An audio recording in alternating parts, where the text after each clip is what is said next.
గాయత్రీ మంత్రం ఈ పేరు వినగానే మనందరికీ గుర్తొచ్చేది ఒక ప్రార్థన. కాని అది కేవలం ఒక ప్రార్థన మాత్రమేనా? కానే కాదు. అది 24 అత్యంత శక్తివంతమైన బీజాక్షరాలలో దాగి ఉన్న ఒక అద్భుతమైన శాస్త్రీయ సూత్రం. ఈరోజు మనం ఆ రహస్యాన్ని ఛేదించబోతున్నాం. మనమీరోజు తెలుసుకోబోయే ఈ అద్భుతమైన విశ్లేషణకు ఆధారం పండిట్ శ్రీరామ్ శర్మ ఆచార్యగారు రచించిన గాయత్రీ మంత్రకే అతి సమర్థు 24 అక్షర్ అనే గ్రంథం. దీని సారాంశాన్ని మనమిప్పుడు చూడబోతున్నాం. సరే, మన ఈ ప్రయాణంలో ముందుగా మంత్రాన్ని యొక్క విత్తనంతో ఎందుకు పోల్చారో తెలుసుకుందాం. ఆ తర్వాత దాని శబ్దం మన శరీరంపైన, మన చుట్టూ ఉన్న ప్రపంచంపైన ఎలా పనిచేస్తుందో చూద్దాం. ఇక ఆ 24 అక్షరాల వెనుకున్న శక్తులేంటో తెలుసుకుని సాధన యొక్క అసలు లక్ష్యమేంటో అర్థం చేసుకుందాం. మొదటగా మంత్రం ఒక బీజం, అంటే ఒక విత్తనం లాంటిది. అనంతమైన బ్రహ్మాండ శక్తిని తనలో దాచుకున్న ఒక చిన్న సూక్ష్మరూపమన్నమాట. అదెలాగో చూదామా? ఒకసారి ఆలోచించండి. ఒక చిన్న మర్రి విత్తనంలో కొన్ని వందల కొమ్మలు, వేల ఆకులతో పెరిగే ఒక మహావృక్షం మొత్తం దాగి ఉంటుంది కదా? అలాగే బ్రహ్మదేవుడు వేదాలను సృష్టించడానికి ముందే స్వరపరిచిన ఈ 24 గాయత్రీ అక్షరాలలో సంపూర్ణ వేదజ్ఞానం ఇమిడి ఉంది. దానినుంచే వేదాలు వికసించాయి. మరి ఈ శబ్దబీజం మన శరీరం మీద ఎలా పనిచేస్తుంది? మన శరీరాన్ని ఒక సంగీత వాయిద్యంగా, ఉదాహరణకు ఒక సితార్గా ఊహించుకుంటే గాయత్రీ మంత్రం దాన్ని ఎలా శృతి చేస్తుందో ఇప్పుడు చూద్దాం. ఇది చాలా ఆసక్తికరమైన విషయం. మనం మంత్రాన్ని ఉచ్చరించినప్పుడు మన నోటిలో నాలుక, అంగిలి, పెదవులు ఇవన్నీ కదులుతాయి కదా? ఆ కదలికల వల్ల పుట్టే ప్రతి ధ్వని, ప్రతి కంపనం మన శరీరంలోని నరాల వ్యవస్థను, గ్రంథులను నేరుగా ఉత్తేజపరుస్తుంది. ఇది ఒక రకమైన అంతర్గత మసాజ్ లాంటిదన్నమాట. ఇక్కడే ఈ 24 అనే సంఖ్య చాలా కీలకం. ఈ 24 అక్షరాలు యాదృచ్ఛికంగా వచ్చినవి కావు. వాటి వెనక ఒక ఖచ్చితమైన ప్రణాళిక ఉంది.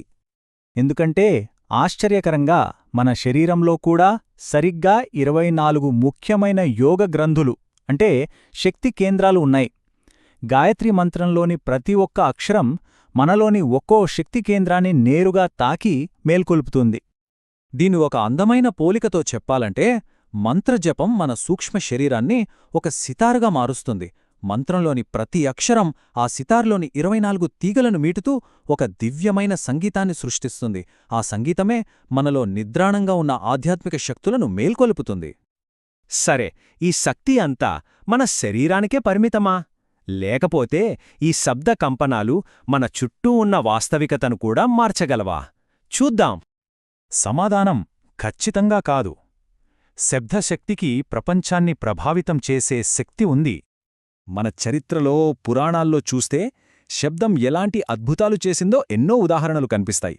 దీపక్ రాగంతో దీపాలు వెలిగించడం, మేఘమల్హార్ రాగంతో వర్షాలు కురిపించడం ఇవన్నీ మనం విన్నవే. కేవలం సంగీతమే కాదు, సైనికులు ఒకే లయలో కవాతు చేస్తే ఆ కంపనాలకు వంతెనలు కూడా కూలిపోగలవు.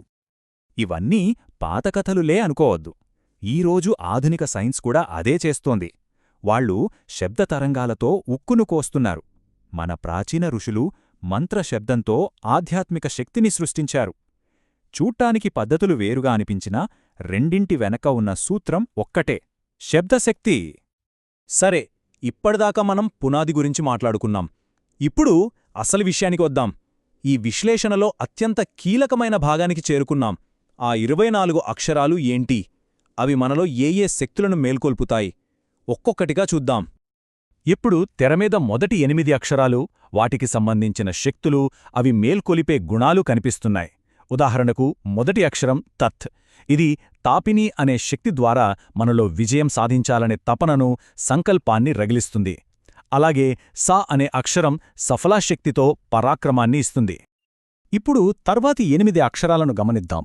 ఇవి మన అంతర్గత లక్షణాలపై ఎక్కువగా దృష్టిపెడతాయి. చూడండి, దే అనే అక్షరం గోమతి అనే శక్తితో మన బుద్ధిని వికసింపజేస్తుంది.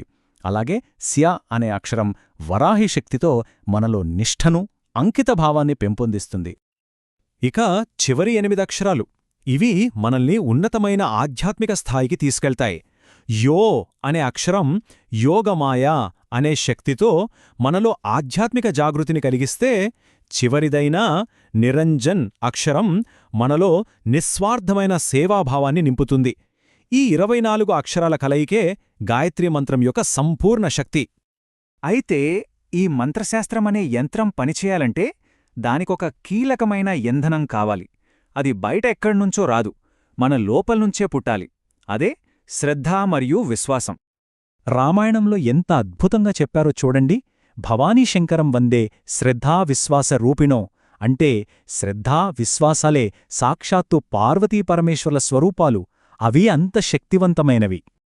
ఈ విశ్వాసం యొక్క శక్తిని అస్సలు తక్కువ అంచనా వెయ్యొద్దు.